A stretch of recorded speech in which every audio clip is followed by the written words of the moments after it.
The Adventures of the Saint, starring Vincent Price.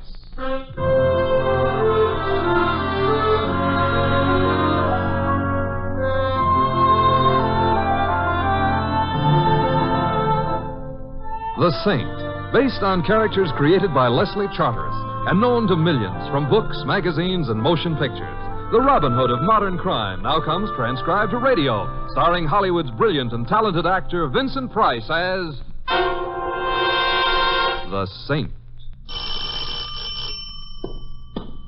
Just a moment. Yes? Are you Simon Templar? The man they call the Saint? Yes, I am. Who am I? Oh, what do I get if I come up with the correct answer? Let me in and I'll show you. Well, you're in. If you're carrying your laundry in that little black bag, Jack Benny is... I said I'll show you. There. Oh, laundry never looked like this. Don't touch, just look. It's almost all big bills. The whole bag full of big bills. What did you do, sell your car to Honest John? That's what I want you to tell me. You mean you don't know how you got all this money? I don't know anything. That goes for who I am, where I came from, where I'm going. I see. An hour ago, I woke up. I'm in a taxi, and we're driving through the park. I got a bump on the head the size of an ostrich egg and this bag full of sugar beside me. When I wake up from a bump on the head, I'm lucky if I find an aspirin beside me. I got no wallet, no papers, no keys, not even a matchbook. My pockets are empty, and so's my head. I remember nothing. The cab driver? Oh, he's waiting for me downstairs. Says he picked me up on a midtown street. Says I gave him a 10 spot to drive me through the park while I took a nap. So for $1,000 from this joy-jammed bag, Saint, who am I? My friend, I'm afraid you have amnesia. You'd better tear some doctor away from his cigarette test and have yourself looked at. You're nuts. You go to a doctor with a knock on your noggin, the doctor calls the cops come calling, and write your own finish. You don't like cops? With a hat like I'm wearing, I'm not even positive I hate spinach. It isn't what I might think of cops that's important, Saint. It's what they might think of me. You mean the money? I mean exactly nothing else. Anybody carrying this kind of dough these days has either been stealing from a bank or holding out on the government. No hospital, Saint, no doctors, no cops, no explanations, no jails. You. Me. You. Once again, Saint, for $1,000. Who am I? All right. $1,000 goes to the Red Cross in anticipation of the day that I become a national disaster. You just made a deal. As for you, you'd better go into my guest room, lock yourself and your money in, and sleep off that bump, huh? Before it grows into another head and wants to know who it is. You'll find sleeping pills in the medicine chest if you need them. I'll need them. You're going somewhere? I want to see if that cab driver left his meter running. Thanks a lot, Mr. Templar. You're very welcome, Mr. I can't help you there. For the time being, I'll just call you Mr. Sugar.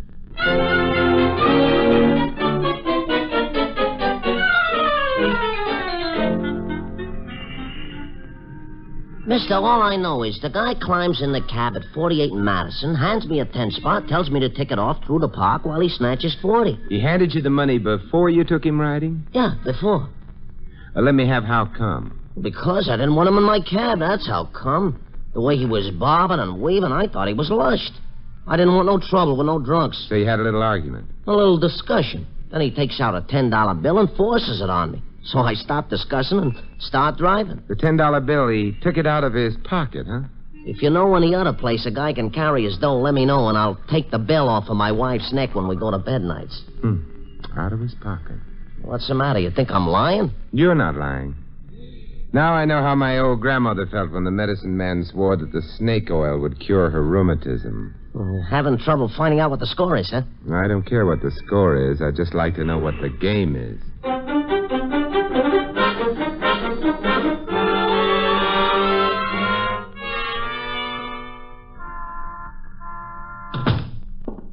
Well, here he is at long last, Basil. Yeah, and I'm very glad, Cecil. Oh, so glad. You were waiting for me? Yeah, we seen you chatting with the cab pusher outside, Saint. We didn't want to interrupt. So we come here into the hall. To await you. We want to have a chat, too. With you, Saint. What, you? Oh, please, now, one head at a time. Now, what should we chat about? A man. Which man?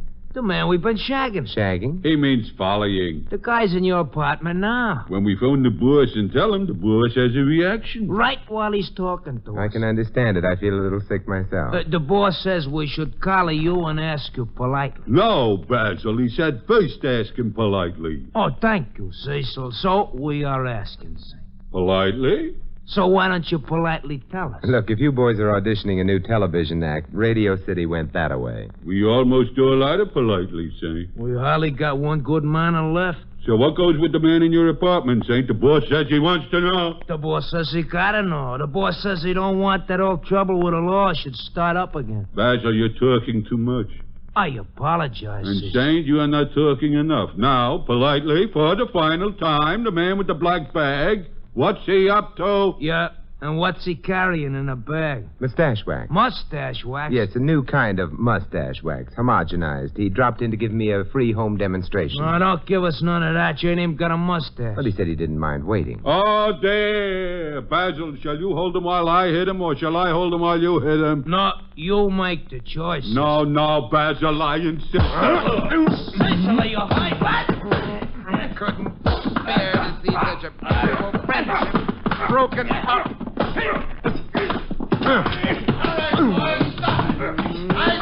Stop it! Oh, hello, boss. Stop it! We stop! Hell here! Well, hello, boss. Hello, Saint. You're just in time to accept my thank you. You thanking me? Yeah, for making me a member of the Thug of the Month Club. To think of all the money I've been wasting on gymnasiums. From where I sat, it didn't look wasted. Go on, beat it, boys. I'll talk to you later. Now, don't be sore, boss. We try to be polite, didn't we, Cecil? We ain't that. Yeah, beat it. Yeah. You know me, Templar? Not as well as I would if I bet on horse races. Frank O'Connor, you're a bookmaker. Well, you don't know me at all, Saint. I'm not a bookmaker. I'm the bookmaker. Bully for you. We'll get right to the heart of the thing, eh? How much? I've got nothing for sale. Try Macy's. Let's be a little realistic, Templar. The way you live, the way you dress, you got that dollar look. All that you got to do is tell me in 50 words or less what I want to know about your guest inside, and the big cash prize is yours. What's he up to? He doesn't know either, he says. Oh, come on, fella. Give a little. Do I have to start mentioning amounts? You can mention any amounts you want. I've nothing to sell you, O'Connor. All right, okay, if that's the way you want to play the hand. But you won't hold out long. I've found that people and racehorses have one important thing in common. They both have a price. And then why bother me with your impossible questions? Go make a deal with Citation. Now, the deal will be with you, Saint. And if my money won't make the record spin, the boys have a way all their own. Yes, the boys. It's too bad they weren't able to stick around and play a little longer, but I guess the zoo was getting anxious. Oh, you'll be seeing them again. Soon. And, Saint, maybe you better start getting anxious.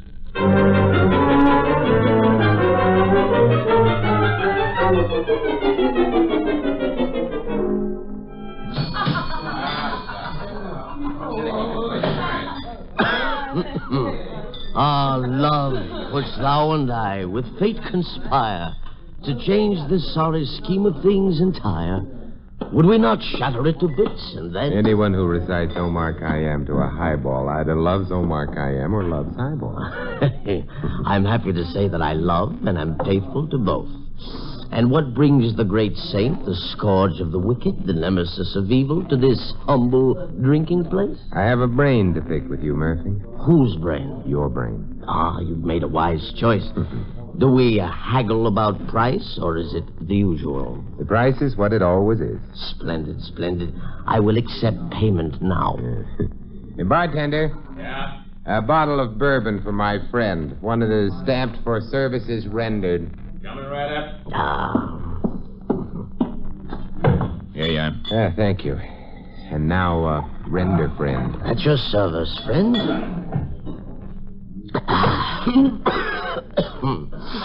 Now, which branch of my fabulous brain have you purchased? Memory branch, Mice and Men Division, Department of Thugs and Bookmakers. The file on Frank O'Connor. Frank O'Connor, born in Boston in 1912. Father was... Yeah, which brings us up to recent years and an old trouble with the law that he doesn't want should start up again, to quote a thug named Basil. The case of the missing paint man, Payne. Huh? Let's have that in waltz time. George Payne, Payne's Paints. He liked to play the horses. He didn't like to pay the bookmaker. He didn't mind making promises, though. When was this? A couple of years ago. He owed O'Connor what could easily have been the annual budget of a small Latin American republic. How did it all come out? He disappeared. Disappeared? Like the buttons on a shirt in a 10-cent laundry.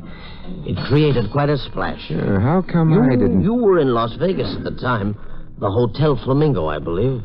It was room 210, and the lady you liked in the floor show was named Yvonne. Yeah, someday when you have time, would you mind writing my memoirs? But right now, let's go on with the opera. Yeah. The police found out about Payne's debt to O'Connor. They picked O'Connor up, grilled him, medium rare, made him very uncomfortable, found they couldn't pin anything on him, turned him loose. Yeah, and Payne? Where are the snows of yesteryear? The popular theory is that he is a victim of amnesia somewhere. Amnesia? He's had it twice before, his doctor said. So be kind to the next bum who asks for a handout, Simon. He may own $1 million paint factory in Long Island City. Any relatives? Wife. Much younger. Much prettier, too, they tell me. She's running the paint factory now, bigger and better than ever. That's all. Clothes found. And I got my money's worth. Naturally.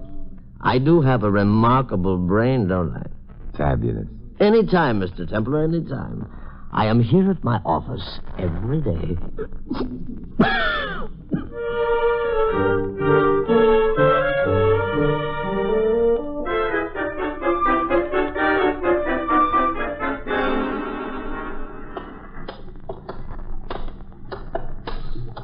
Excuse me. You're excused, but with reluctance. I'd like to get by, please. Yeah, you'd get by anyway.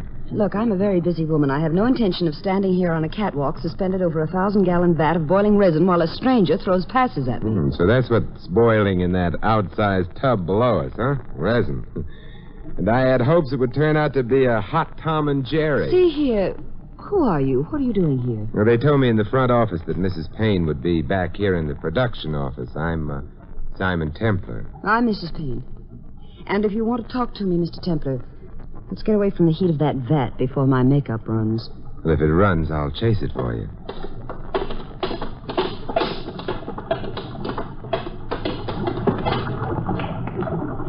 Come into my office. Oh, thank you.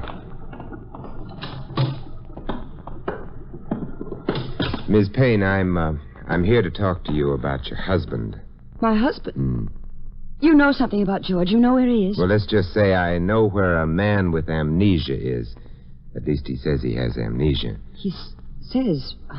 I'm afraid I don't understand. Well, frankly, neither do I yet. Then what makes you think you... Well, a bookmaker named Frank O'Connor. O'Connor? Yeah, and two patrons of the arts named Basil and Cecil who work for him. I'm afraid I don't follow you. In the course of a dull conversation, Basil let it slip that their interest in my man with the paralyzed memory is a continuation of their one-time interest in your husband. So you think that the man with amnesia and my husband are one and the same? It's the theory that I'm working on. Oh, if only it turns out to be more than a theory. Mr. Templar, when can I meet this man? We'll get your hat. Now? All right. Only... Now, look, if you're worried about that resin you have cooking... Couldn't you get some obliging neighbor to turn it off when it's done? My only obliging neighbor is the foreman at this plant. I can leave as soon as he comes back. Fine. Here's my card. Thank you. Oh, if only I could have George back again. Mr. Templar, if the man with the bump on his head does turn out to be my husband, I shall be eternally in your debt. That idea has some fascinating connotations.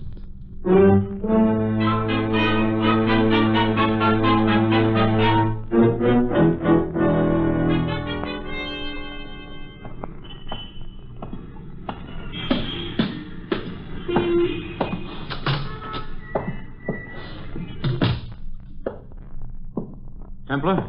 And if I say yes? Joe Fowler, Interurban Insurance Company. Oh, I don't need any. I'm not a salesman. I'm an investigator. Of what? People, mostly. I hear you've dug up a guy who might be George Payne. You have big ears. I have a big telephone. Mrs. Payne called me right after you left her. I'd like to have a talk with this guy who might be George Payne. Come on in, Fowler. If there's anything left of the guy when I get through with him, it's yours. You don't sound happy about this character. No, and I won't be until I know why he's pretending to have amnesia. Pretending? Yeah. Why is the insurance company dipping an oar into this? $250,000. Good reason? 250,000. Good reasons. That's the amount you won't have to pay if Mr. Payne is still living, huh? That's it. Yeah, well, come and meet my guest. Yeah, I'd like to, very much.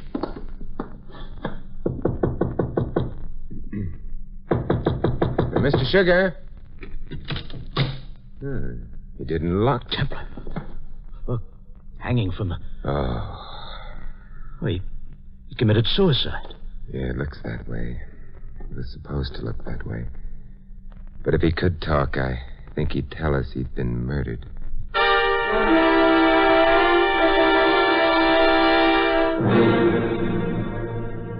Cheerful place, isn't it, Fowler? Waiting rooms of morgues aren't supposed to be cheerful.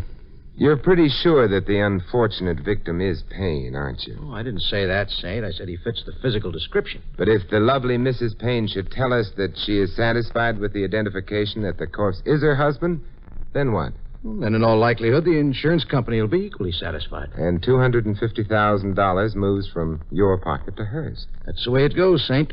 When a policyholder dies, we pay. It's the basic principle of life insurance, you know. I know. But in this particular instance, a few things strike me as being a little too basic. What do you mean? And I can answer that partially as of now, but I prefer to answer it entirely as of later. You still think Payne was murdered, Saint? Thoroughly. Guesswork? Mathematics. The well-worn problem of 2 added to 2 and equaling 4, only in this case it was 10 and 10 equaling 20. 20 what? Sleeping pills. Sleeping pills? 20 sleeping pills, each one guaranteed by the manufacturer to make you dream of Hedy Lamarr. They're in my medicine chest. Oh, today I'm stupid. The late lamented knew I had dream pills in my medicine chest. He even said he thought he would need one. So he took one, and it didn't work. And he lay awake with a bump on the head and a skull full of amnesia, and being mentally upset, he became depressed, and he got out of bed and hung himself. Fowler, have you ever hung yourself? Huh? It's a difficult thing to do. And it's a dreary way to die. Painful, too. You can swing and sway in agony for as much as 5 minutes before you pronounce yourself dead. Well, but people have been known to do it, Saint. Not people who have 20 sleeping pills available. See what you mean. If he'd wanted to kill himself, he'd have gone after the pills instead of the cord. Say, you are a detective. But why was he murdered? Well, some people call it the root of all evil. You and I simply refer to it as money. This is where I get off. If he was knocked off for anything, it was certainly not for money. Or didn't you notice that little black bag was still with him? If the killer had taken the little black bag with its little green contents, the suicide he hoped to make everyone think it was would no longer look like suicide. There's a lot of sugar in that bag, Saint. And the killer could have so easily taken it. Cost him a lot of money to make this murder look like suicide. The way I'm thinking, it didn't cost him 1 red cent. What do you mean? Not 1 Chinese dime. Because that little black bag with its cargo of joy, every last penny of it will now go back to its lawful owner. Lawful owner? But who? The killer. I don't think I'll wait any longer for Mrs. Payne to come and identify the body. I have a sudden urge to talk to a certain bookmaker. You're going? You're not interested in knowing whether or not Mrs. Payne identifies the guy as her husband? Mr. Fowler, are you kidding?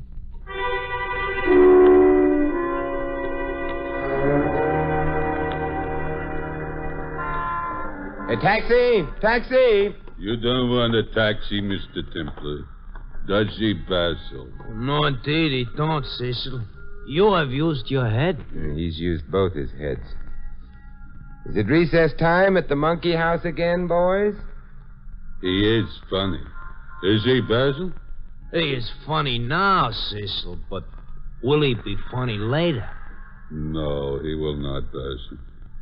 It is not possible to be funny when you are sleeping on the riverbed in a pair of cement pajamas. I want you Knights of the Round Table to take me somewhere, Oh, we're gonna take you somewhere, all right. Yeah, I want to see O'Connor. There are some questions I intend to make him answer. You are gonna make him? Yeah.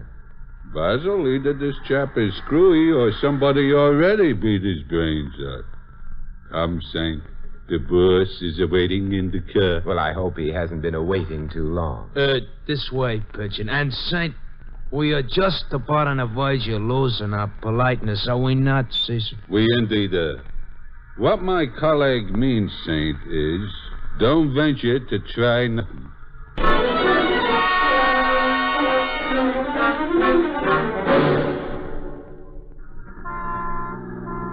Yes, Saint, like I told you, people and racehorses, they both have a price. You wouldn't talk for money, so the price is now a painless rub-out as against one that's full of agony. You're being far too generous, O'Connor. Hey, drive carefully, you hooligan. You want the cops on us? I'm sorry, boss. Don't worry, boss.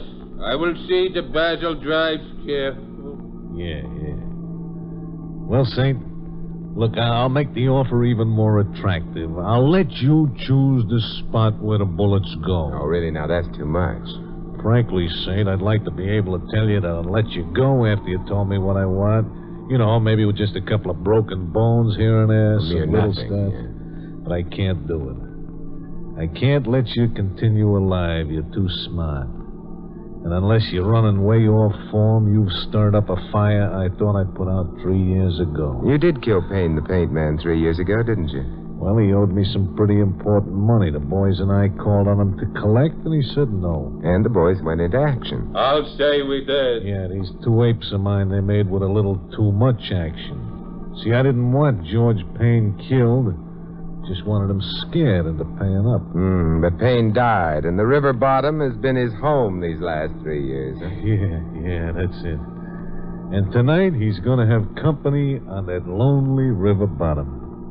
And it won't be no mermaid. Ready to give me an earful now, Saint? Not quite ready. We'll make him ready when we get to the shack, boss. Yeah, be just screaming to talk. Meanwhile, then, let's have some more of your reminiscences, O'Connor. For instance, what made you so interested in the little man with the black bag, huh? What made me interested? Hey, you crazy? Here we go. We knock a guy off 3 years ago, and for 3 years he's laying in a river. See? How would you feel if you see him or his exact duplicate, the same clothes, same everything, on the street one day last week? I'd feel haunted. So you had the boys tail him for a couple of days, huh? Yeah. And one of the places he went was my apartment. Yeah. But where he goes twice before that, that's what I get to worry over. Yeah. He went to the place where George Payne would be most apt to go, didn't he? Yeah, he sure did. So you began to worry about it, huh? You didn't want George Payne or anything concerning him to pop up anywhere. Yeah, that's it. You worried because whatever Payne's double was up to had to be a swindle. And you were afraid that the swindle might interest the police again in the Payne affair, and that you'd be on the carpet again, and maybe this time you'd be nailed as Payne's killer. Yeah, I knew that you had it figured, Saint. You see what brains do for a guy, though? You are going to be killed because you got brains. How sad. Come on, Saint. Come on, give, huh? Give. Spare the boys some bruised knuckles. What's the swindle the guy who looks like Payne is pulling? Well, if he's pulling us any swindle right now, it's trying to convince St. Peter that he belongs. Huh? Yeah, the man you're worried about is dead. Dead?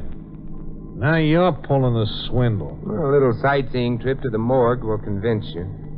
Okay. All right, we'll take that trip, Saint, and if the guy is dead like you say, maybe you'll live a little. But if he's not, you're going to be dead a little.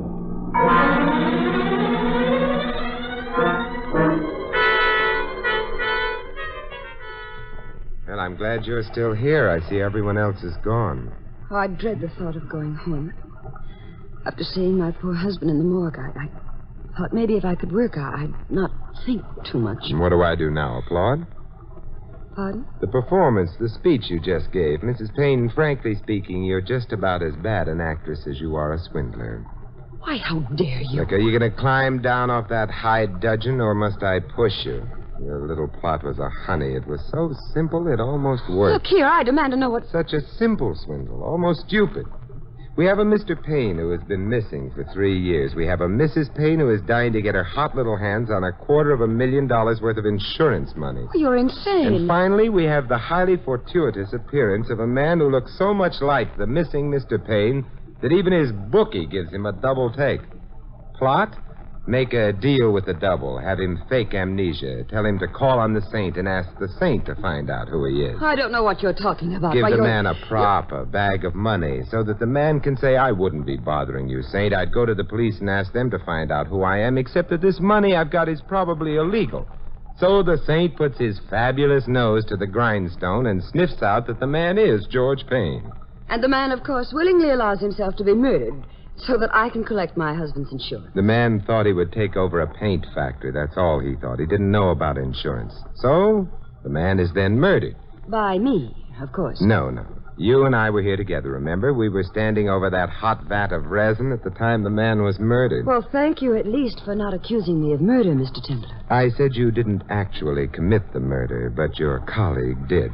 So you are just as much of a candidate for the chair as he is. Oh, I have a colleague, have I? With an imagination like yours, Mr. Templar, I'm surprised you didn't make it a whole gang. So the man is murdered, and Mrs. Payne says, yep, that's George Payne, and collects all the insurance money as of now without having to wait that long, dreary 7 years before her missing spouse can be declared legally dead. End plot. You should write comic books, Mr. Templar. Yeah, I should. At least the murderers in that business are all made of ink. You know, this whole affair might have given me great difficulty if it weren't for one thing. Oh, what one thing? A stupid thing. The man with the alleged amnesia telling me he awoke from his deep nap with his pockets picked dry. And yet the cab driver telling me that he took a $10 bill out of his pocket. A little unimportant and stupid. Of course, you can prove all the wild things you've been saying. There's only one thing that still consumes my curiosity, Mrs. Payne. Who is your accomplice, the man who actually committed the murder? Well, all you have to do, Mr. Templar, is turn around and you'll see him. And you'll see this beautiful gun I'm holding, too. Fowler. Yes, an insurance company detective would be a big help in swindling an insurance company. Stay where you are, Saint. I said stay where you are. Come on now. Give me that gun. Give it to me. Thank you. Run, Ed, run! That won't help, Mrs. Payne. Ed, be careful, the bat!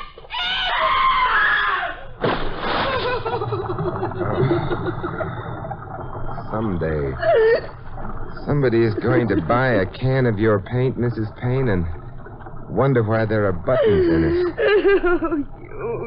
Don't bother, Mrs. Payne. I've been called it before. What do you say we go drop in on some policemen, huh?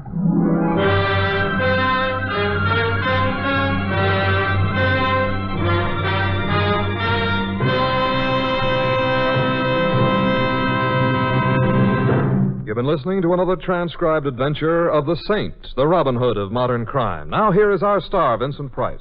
Ladies and gentlemen, in tonight's cast, you heard Joan Banks as Mrs. Payne and Sheldon Leonard as Frank. Ed Max and Tony Barrett were Cecil and Basil. Sidney Miller was Murphy, Lamont Johnson, Mr. Sugar, and Jack Moyles Fowler. This is Vincent Price inviting you to join us again next week at this same time for another exciting adventure of the Saint. Good night.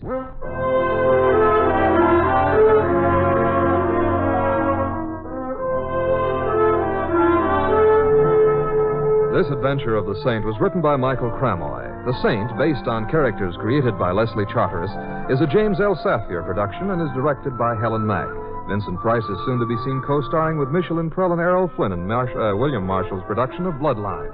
All you Saint fans will be glad to know the Saint comic books are available on all newsstands. 3 chimes mean good times on NBC. Next Sunday, you're invited to the Theater Guild on the Air's full hour-and-a-half production of Shakespeare's masterpiece, Hamlet. The pages of Hamlet come to life on Theater Guild next Sunday, March 4th on NBC.